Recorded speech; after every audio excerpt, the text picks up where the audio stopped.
So the first product, to talk about the first product, yeah, it was indeed an unplanned product. My initial idea was, it's as long as I can serve 50% of my patients in the clinic, I'll be very happy, for that product. But it actually went on beyond that, beyond the clinic, and then we find benefit and we want to extend it beyond the clinic to the population.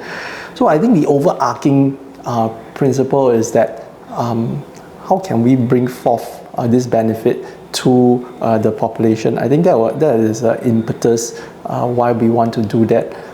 So the journey was indeed firstly unplanned, but subsequent products that comes about when you can actually see that you can actually deliver these benefits, you actually know that you should do more and you want to do more, and that comes on with a series of other products.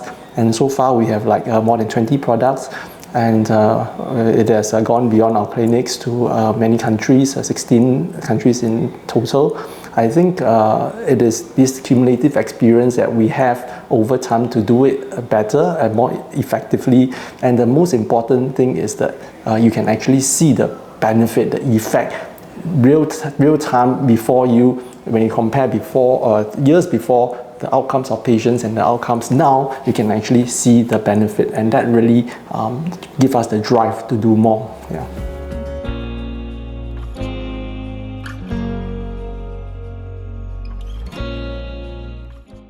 Yes, so I think the ecosystem support is very important, because as professionals, be it being a doctor, a scientist, or an engineer, we are trained in only that particular field.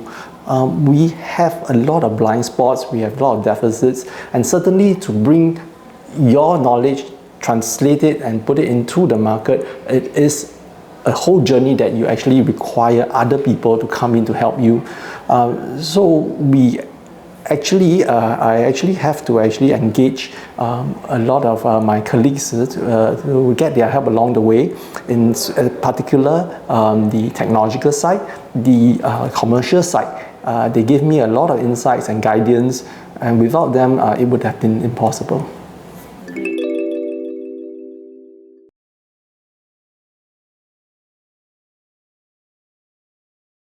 Yes, this unmet need is actually essential. It actually indicates your users, your market. Without this, we may perhaps fall into that 70% of startups that fail within 10 years. So in order to be that 30% that actually survive, flourish even, we need really to know who's going to use your product in the first place. First, if they need it, that'll be great, and they want it even better.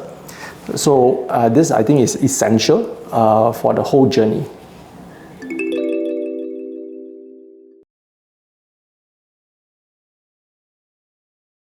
So I think firstly, we must be good in our own area. So for us will be the clinical expertise. We must have that in the first place. And secondly, we need to actually acquire the research skills, because whatever you develop, you actually have to test it out, validate it, and so you need the research skill anyway. Thirdly is actually to have that innovative mindset, and then that is really a process of creative problem solving.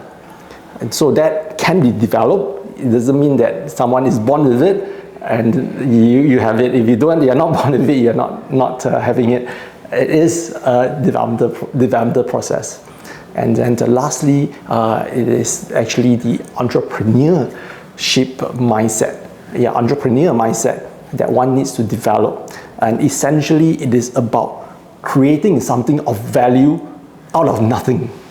And this is, again, a skill that is not too difficult to learn.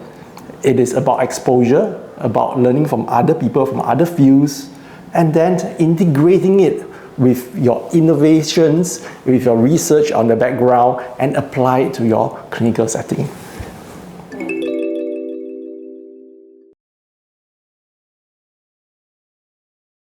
Yes, I think a major fear for any professional with a stable job is that you are jumping from a stable ground to unstable, shaky ground that you don't know whether you're going to sink later.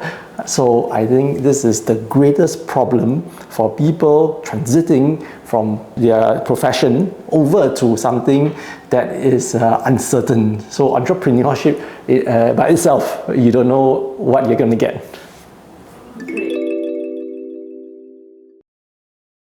So I decided that I need to actually do research in the first place beyond the clinics, because there is a strong need to improve our clinical practice, and that was the initial impetus.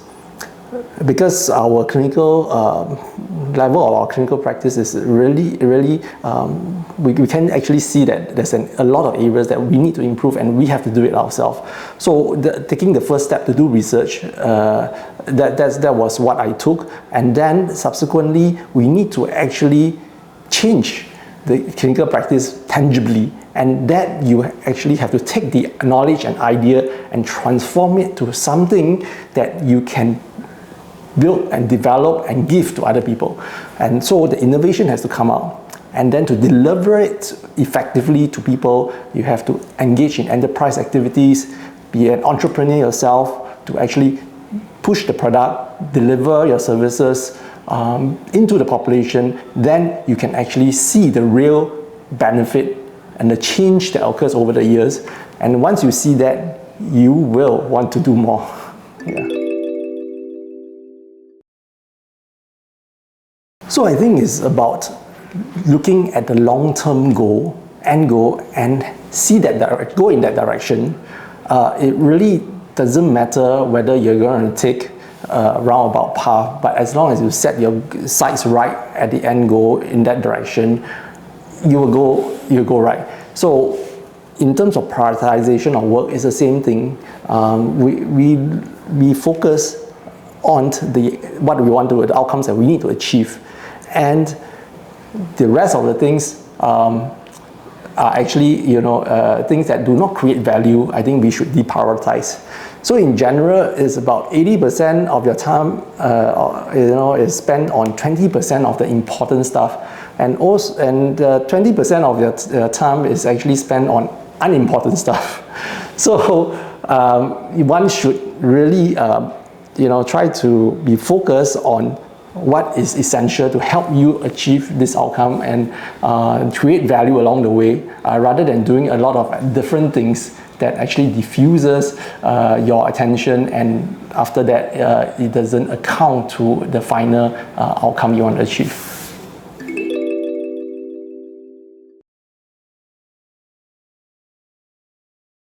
I think set your sights right, know why you are doing this in the first place, and then be resilient, because that is what is going to make you go through the whole difficult process. So you must always think back to why you start doing this in the first place, and what are you going to achieve over the next at the end of the next, for example, 3 years, 5 years, 10 years, your short-term goals, your mid-term goals, and your long-term goals. And when you have the clear sight of this, then you can start going to understand how you can proceed step by step, and that is through research, innovation, entrepreneurship. Through this process, we develop along the way as we grow up. We learn from the basic research skills, and then we use the skills to perform, to develop innovations, and then from innovations, then we develop our entrepreneurship skills, and then finally you are able to see the fruits. Yeah. And so persistence, resilience, I think is a big keyword.